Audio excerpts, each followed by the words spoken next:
Hello, everyone. Happy Sunday and happy daylight savings time. I will talk about that in just a little bit. So for today, we're talking about how high performers win in an AI-driven job market. I am joined today by my lovely assistant, Ritz, who will be sitting in my lap probably the entirety of this event today. Fun fact about me, I actually have 4 cats. So Ritz is just one of them. And with that, let's get started. So it is great to be here with all of you. I'm super excited to do this event because it is a very timely event. My name is Kayla. I am a senior project manager at a global law firm. I am also a career coach who helps mid career professionals pivot into project management without fabricating experience or starting at square one. And today I'm going to teach you how high performers win in today's AI driven job market. And for those of you who stay until the end, I have a free gift for you. So be sure to stick around for that. So I would love to know who here is looking to land a project manager role in the next 6 months. If that is you, please put in the chat, yes or me or something like that so that I know that you are one of these people. And I am monitoring the comments.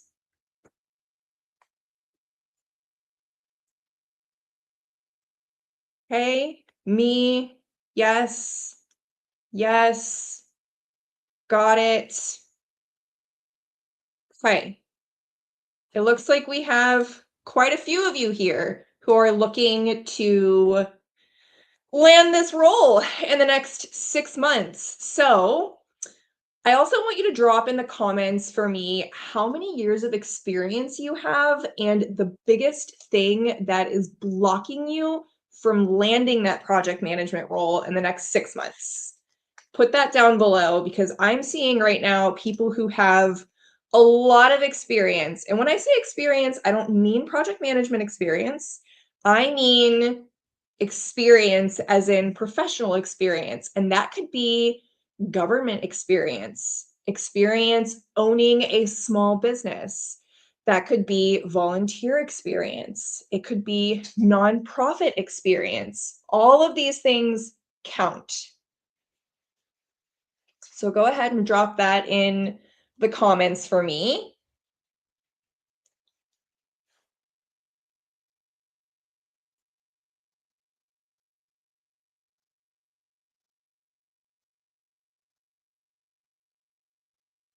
Okay, awesome. It looks like we have a lot of experience here. So if you want to land a project manager role in the next 6 months, then we need to talk about something serious. And it has to do with all of the fear mongering that is everywhere out there right now. If you are anywhere near the internet, you will hear that getting a job right now is very hard. You'll also hear that pivoting right now is nearly impossible, and neither are true. And how do I know this? I know this because I lived it. I started my career as a professional cake decorator, which is just about as far away from the corporate world as you can possibly get. And it was fun, but I worked really long hours for barely livable wages. And there was, of course, zero upward trajectory because where do you go from there? So, after a particularly grueling 12-hour day, after being called back in to just decorate some cupcakes, I quit my job on the spot and I then panic transitioned into the corporate world, hoping to have a more secure future with a higher pay potential. And I landed my first role as a receptionist at a small local law firm where I spent the next 5 years climbing the ranks just to find myself at another dead end. So I decided to pivot into project management. And then the worst thing happened. I lost my job in November of 2020. And this is one of the worst times to be looking for a job in recent history. And I had no idea what to do to make my pivot into project management happen.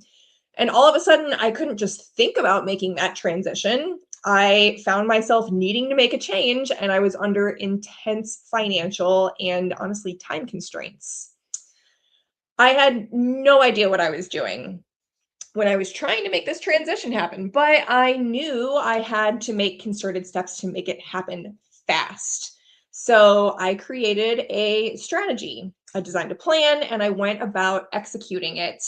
And I didn't know this at the time, but the strategy that I based my entire plan on was the foundation on which I am going to teach you guys today. So as a result, I was only unemployed for 3 months before landing my first project manager role. And not only did I get a role really fast in one of the worst job markets in recent history, but I also pivoted. So why do I share this with you guys? I share this because I know what it's like to feel invisible, and I know what it's like to struggle, and I know what it's like to try to find a job in a terrible job market. And I know how to differentiate myself in an impossible job market.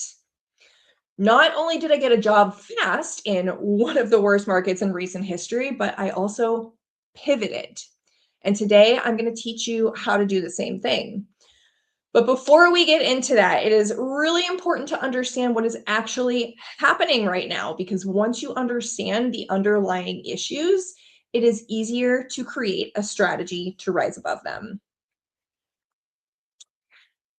So, what's happening right now? We are in one of those rare moments where multiple forces hit at the same time. Hiring has gotten more cautious, competition has intensified, timelines have stretched, and technology has changed how people apply and how recruiters screen. And the first thing to know here, and that is not a big shocker, is that AI has changed the volume of applicants. It has never been easier to mass apply with polished resumes and cover letters. So every job post fills up really fast with people who look qualified on paper. We're going to talk about that more in a little bit.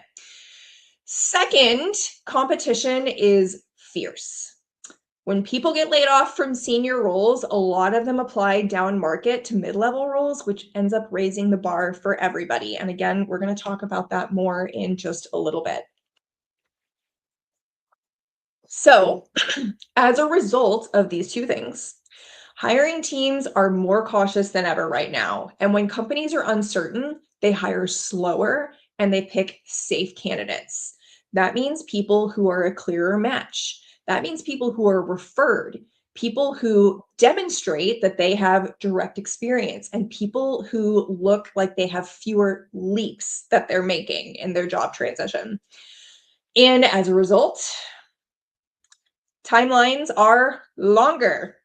What used to be a fast process is now taking highly qualified, highly experienced professionals up to 6 months to a year. And because competition is so fierce right now, because of all of the layoffs, I am seeing title downgrades. I constantly see highly capable professionals settling for entry-level positions way below their levels. And when you accept a lower title, you don't just accept lower responsibility, you accept a lower salary band. And over the course of your entire career, accepting a lower salary band at the entry point costs you hundreds of thousands of dollars of missed income over the entire trajectory of your career. And I don't think people think about that enough. And finally, I am seeing people question themselves, because when it takes longer than ever to get hired and you start accepting lower entry titles and lower salaries, your confidence starts to erode, and so does your self-image. So let's talk a little bit more about how AI is turning the job market on its head right now. First of all, You are not crazy. Jobs are filling up once they're posted ridiculously quickly. Look at the one on the top right here, posted 6 minutes ago, over 100 people clicked apply. I just got these screenshots yesterday. This one down here, project manager, we have 4 minutes ago, over 100 applicants. And my favorite one is the one in the middle here, and it's not a project manager role, but I had to add it just to demonstrate a point.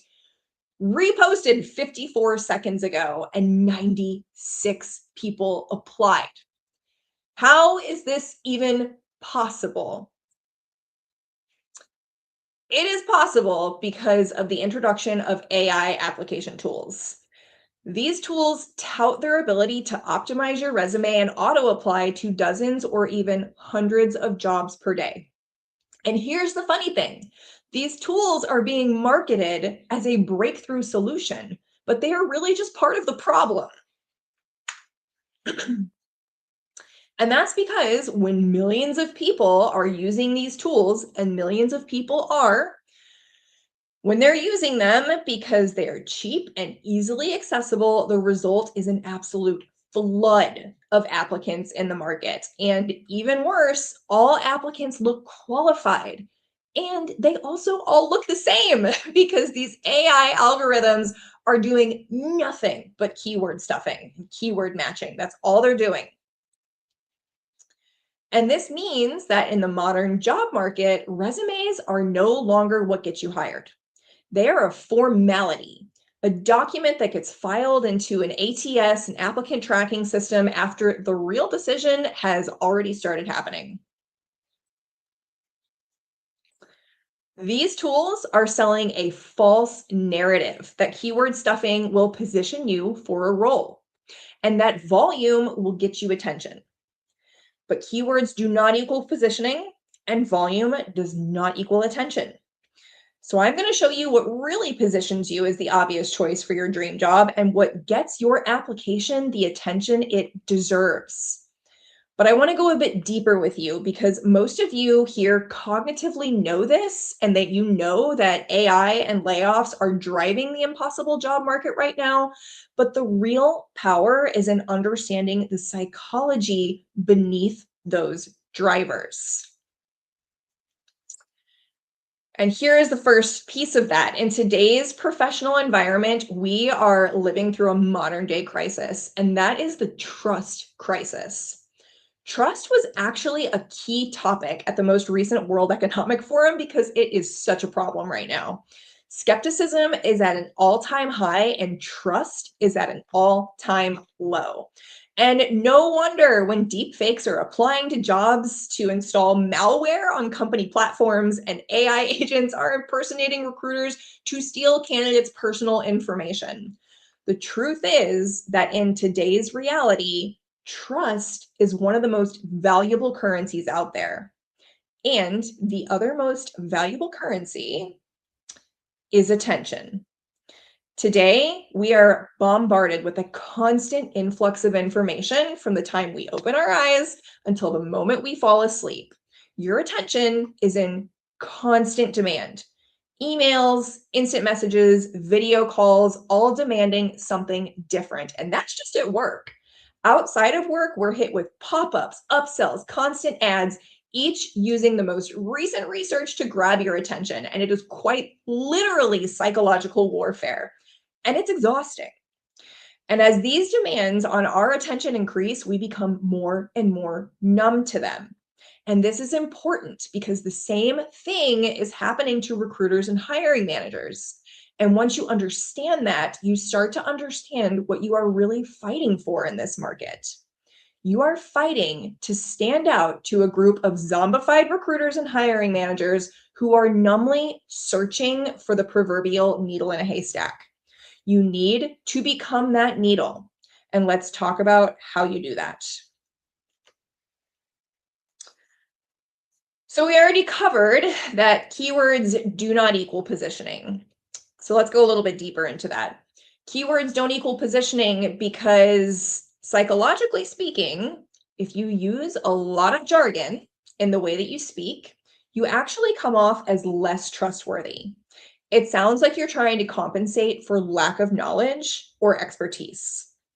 And most of you here have probably heard some variation of that quote attributed to Albert Einstein. I don't know if it was actually him, but it says, if you can't explain something simply, you probably don't understand it enough. And this is the same concept. Experts who truly understand something, they explain it simply and clearly. They don't stuff jargon into what they are saying. And when someone can translate complex ideas into plain language, it signals a few important things. First, that they've mastered the topic. Second, they understand who they're speaking to. In this circumstance, it's hiring managers.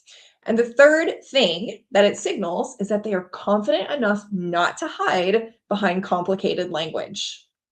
And when those three signals are present, trust naturally increases.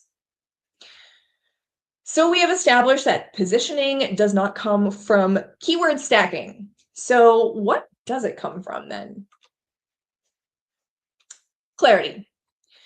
It comes from clarity. That is what creates positioning.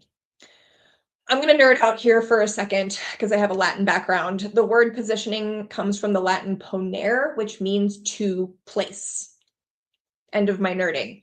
But it matters because you must be instantly clear on where you can be placed. If you are not instantly placeable, because trust is so scarce right now, recruiters and hiring managers' skepticism is triggered and they move on fast. It's simply too much mental work for them to put you into a category.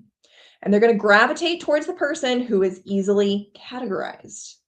And this is why simply stuffing every single project manager keyword from the job description into your resume doesn't work. The good news is that the formula for clarity is actually very straightforward.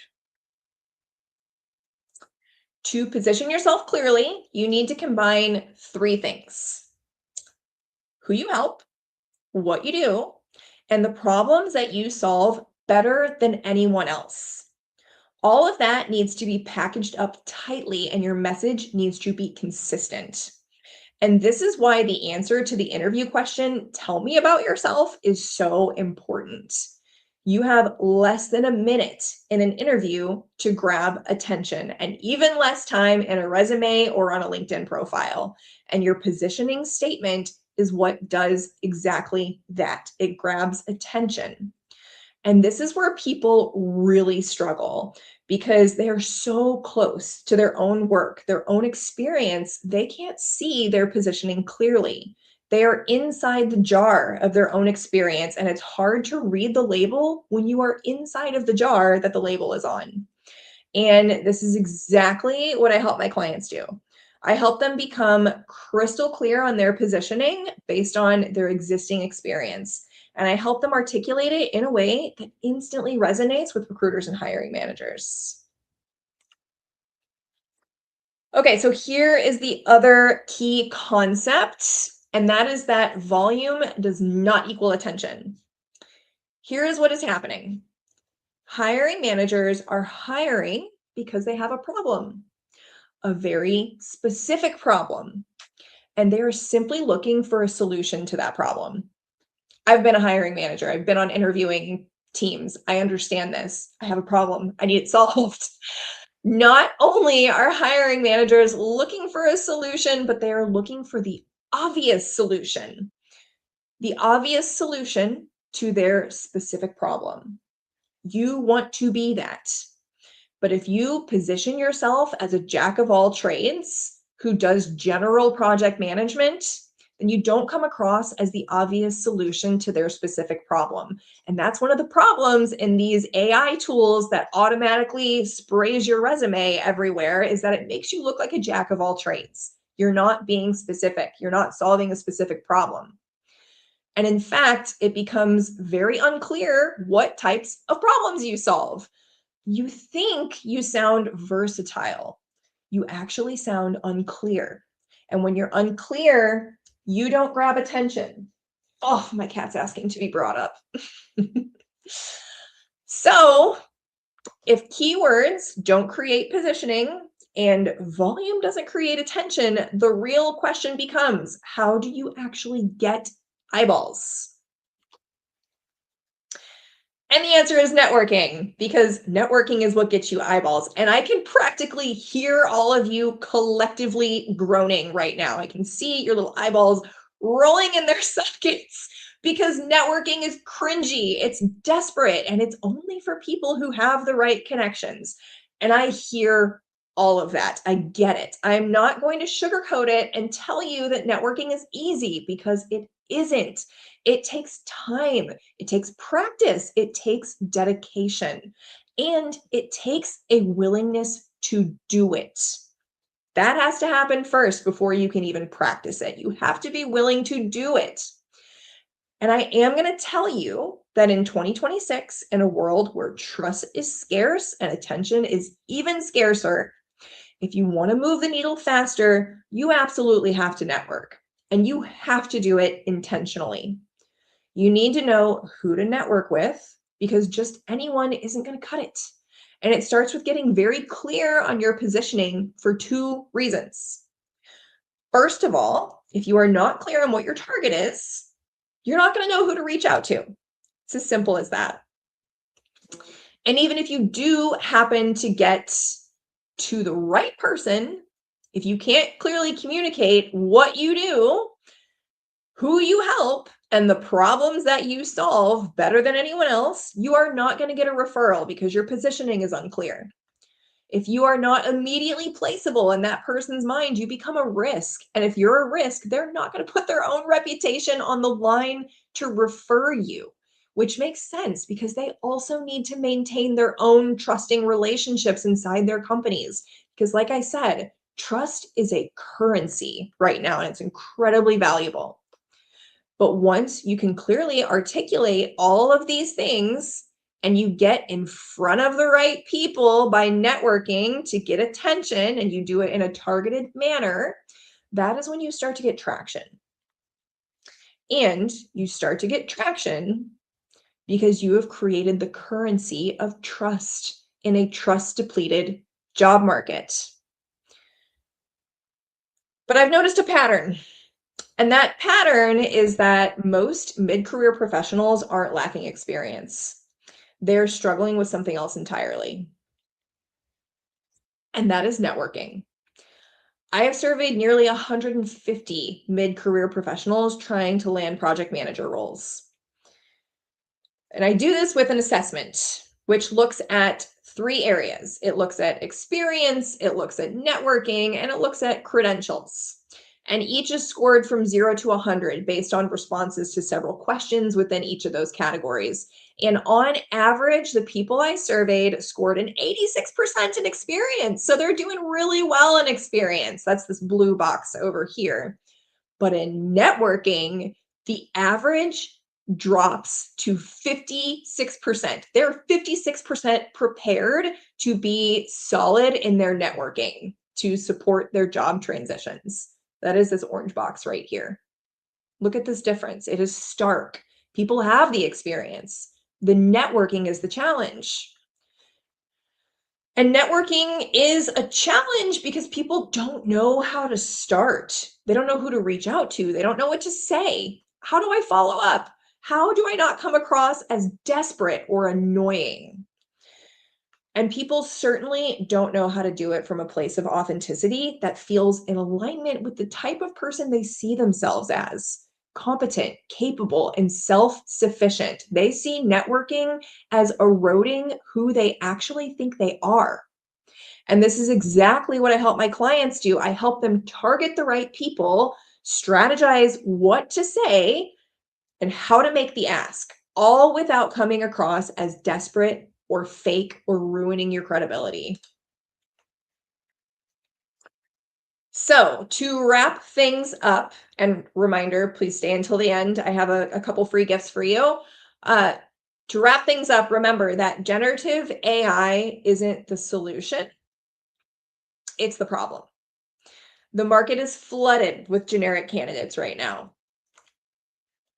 We are in a unique time where multiple forces have hit at the same time. And as a result, trust and attention are at an all-time low.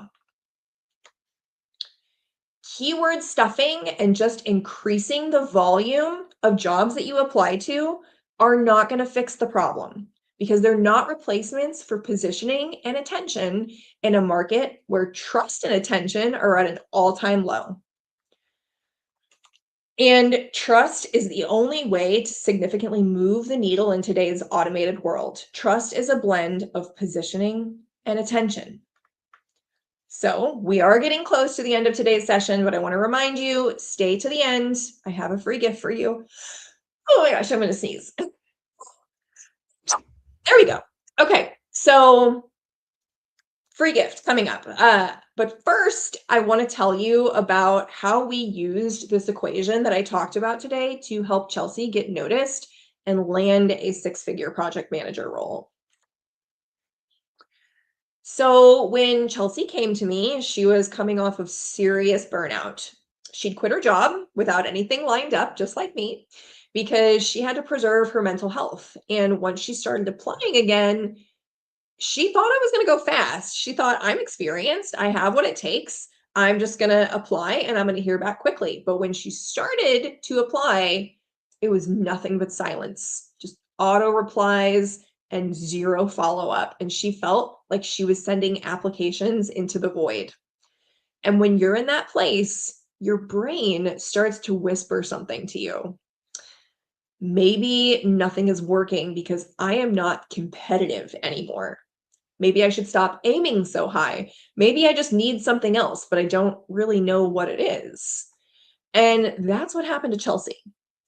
Her standards started to slide. And at one point, she had been aiming for over $100,000 in salary, and her minimum dropped to 75K out of pure desperation.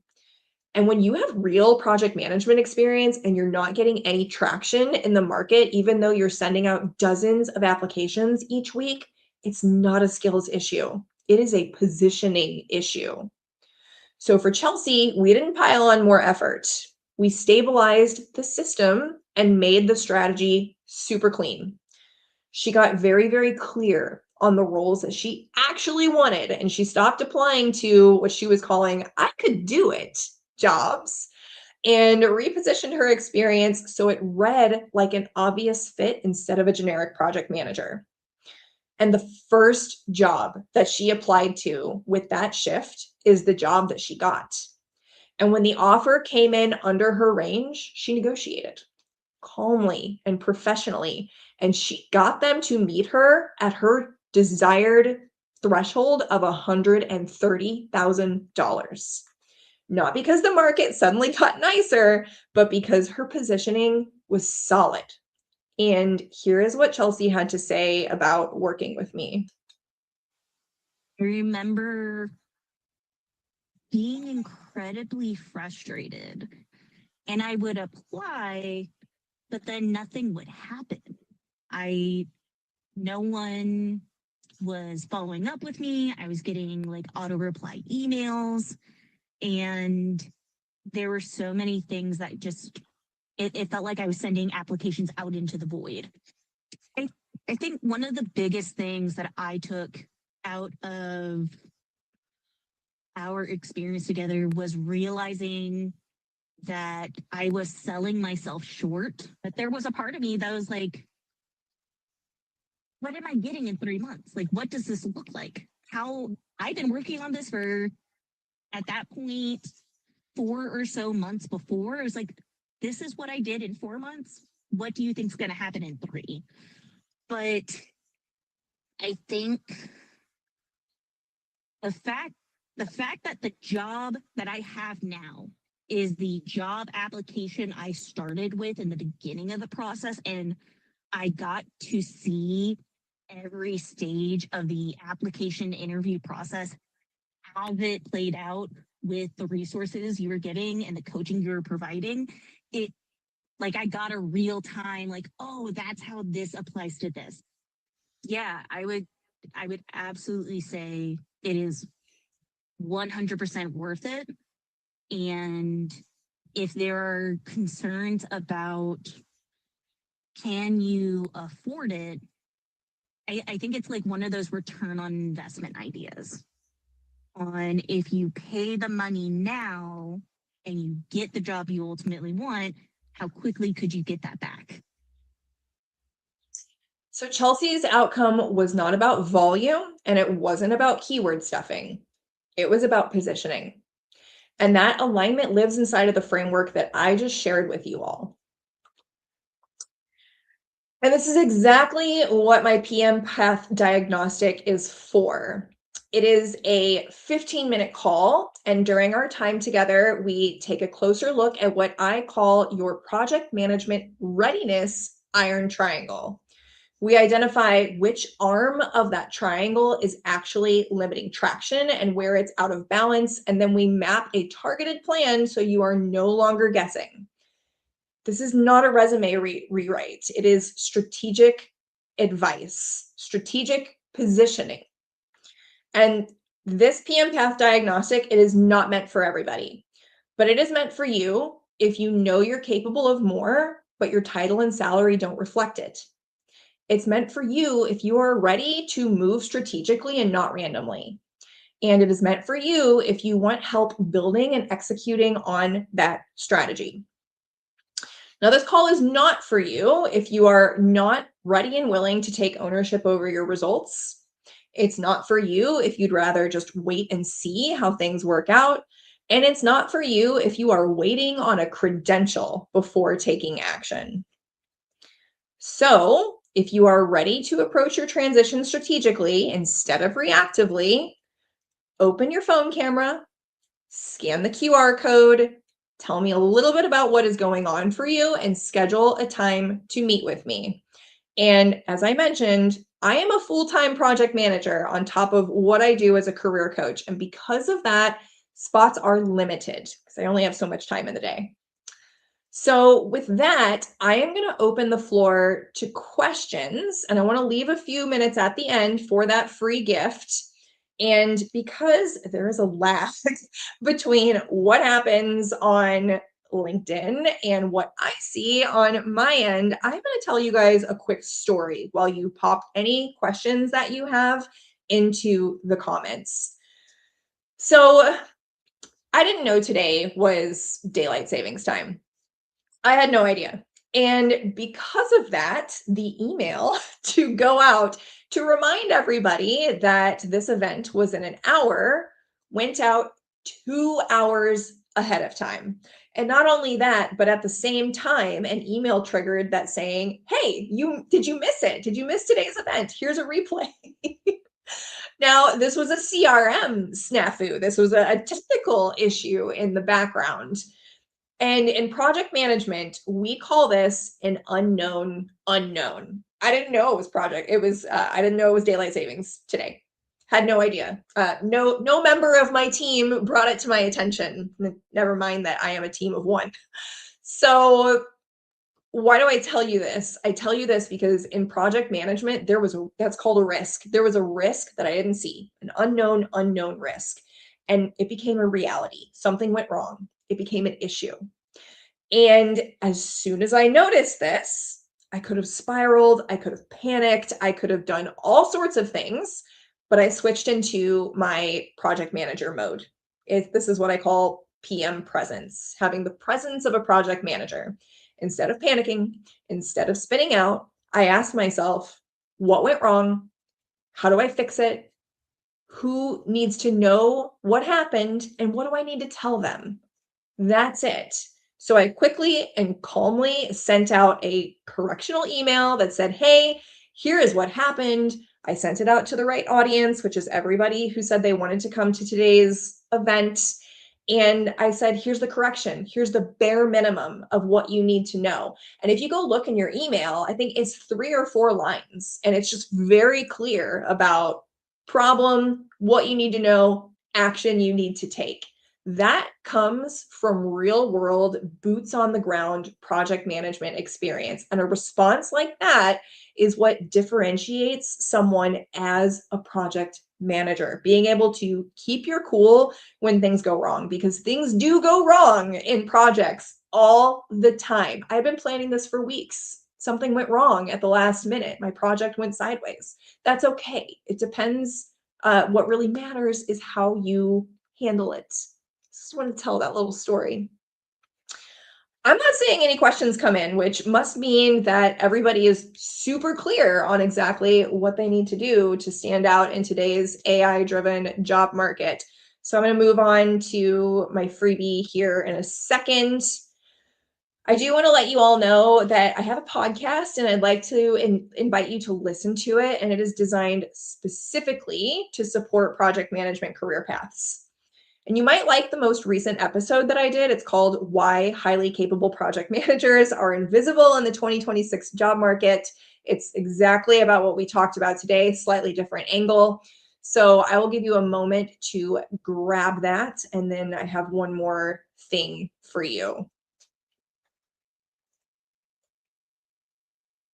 Give us a few more seconds here. I know that when we're fumbling with our phones, it sometimes takes a minute. You can also find it in the featured section of my LinkedIn profile. So I'm going to move on so you guys can get your free gift. Okay. If you want a diagnostic tool to help you quickly understand why you are doing project management work but not getting any traction, you're just shouting into the void, then you can go ahead and grab my Project Manager Visibility Scorecard. What it does in just a few minutes is it lets you see whether your experience, your credentials, and your network are actually reinforcing each other. And the experience, the credentials, and the network, those are the three arms of my project management readiness iron triangle. Those are the things that we make sure are not out of whack, that they're supporting each other, just like how in project management you have scope, schedule, and budget to support each other. And if they're out of whack, then you don't have a quality project. It's the same thing here. Experience, credentials, network, those need to be balanced for a quality job search. So it will tell you what is actually reinforcing your experience and what is quietly working against you. I see we do have questions. Are you saying that CV shouldn't be ATS optimized? Okay, it depends on what you mean by ATS optimized, because I think that sometimes that language it means two different things.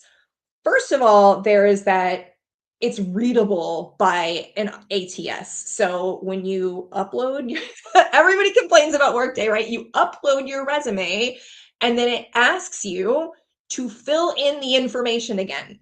And that is because the ATS didn't read your resume, and it didn't read it because it's not optimized. It's having a hard time figuring out where are the titles, where are the dates, where's the description, where's the education experience, because they're not that sophisticated in the end. So when someone says optimize your resume for the ATS, that is what it means, just so it can pull the information in and it can quickly be read by a computer and you don't have to copy and paste it in. Now, I think you should copy and paste it in. Some people will tell you, oh, just have like a generic, like super straightforward, easy to read resume, but a human is going to open it eventually. And if you just have this like really ugly Word document that you've uploaded, or that Word document you turned into a PDF and uploaded, it doesn't look nice. It doesn't give you the presence of a project manager. It just looks it looks unpolished in the end.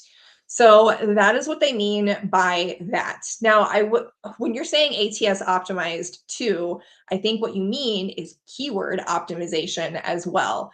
And it used to be a complete myth that the ATS was pulling in your resume and it was scanning for keywords and it was kicking your resume out. I mean, that's still not really happening.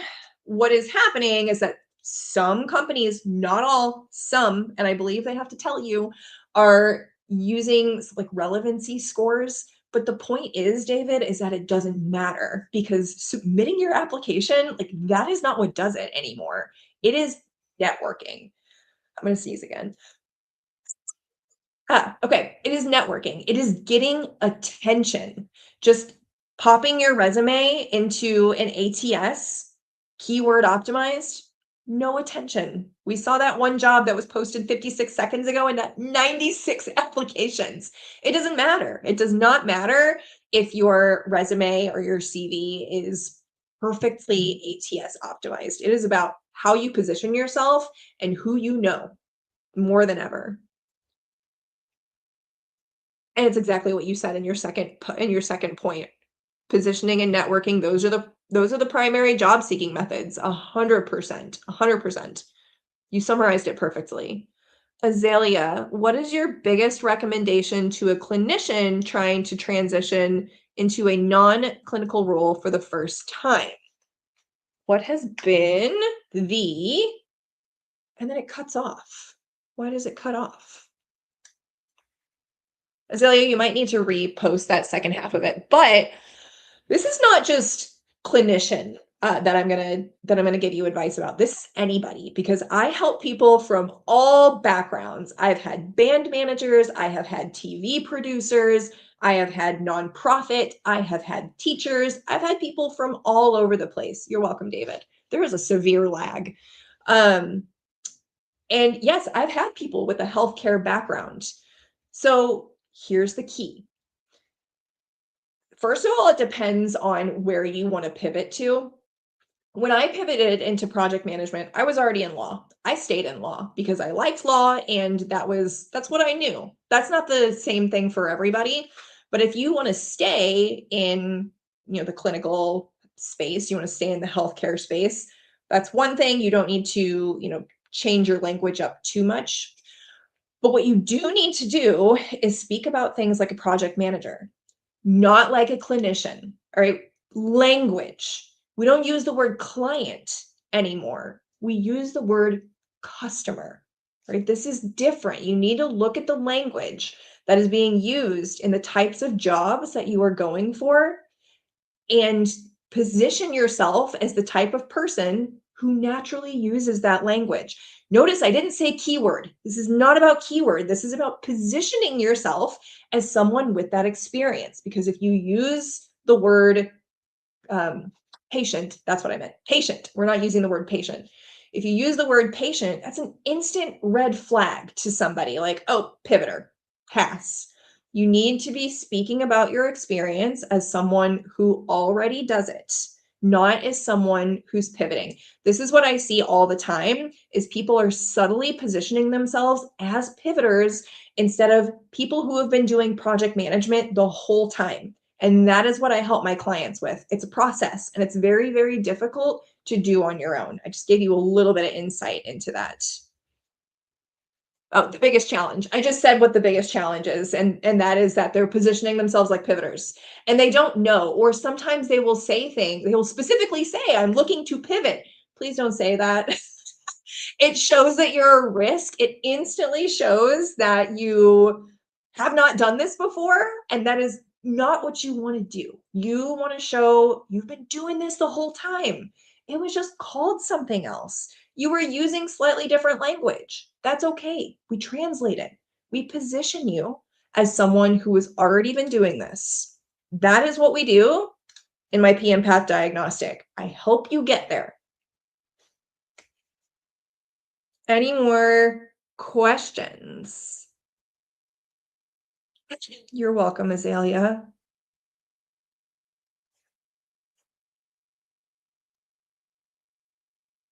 Any more questions? Guys, reach out to me on LinkedIn, DM me, follow me, listen to my podcast. I try really hard to produce content that is helpful for you guys. I do like to hear from you. So please DM me. I'm more than happy to chat with people. Almost stopped sharing my screen there, which I think is fine at this point, but just want to underline, I do like to hear from you guys. Please don't be strangers. Reach out to me on LinkedIn. I hope you found this useful.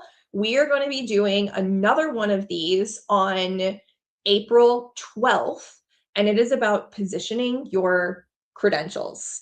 It is about positioning your PMP as or any experience, any credentials that you have. Maybe it's the CAPM, maybe it's the PMP, maybe it's a master's in project management.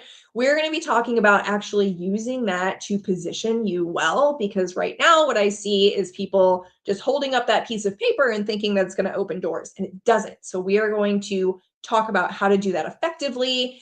April 12th, same time, 9 a.m. Pacific, noon Eastern time. Guys, thank you so much for showing up. You're welcome, David. I hope you got value out of it, and I will see you all next month.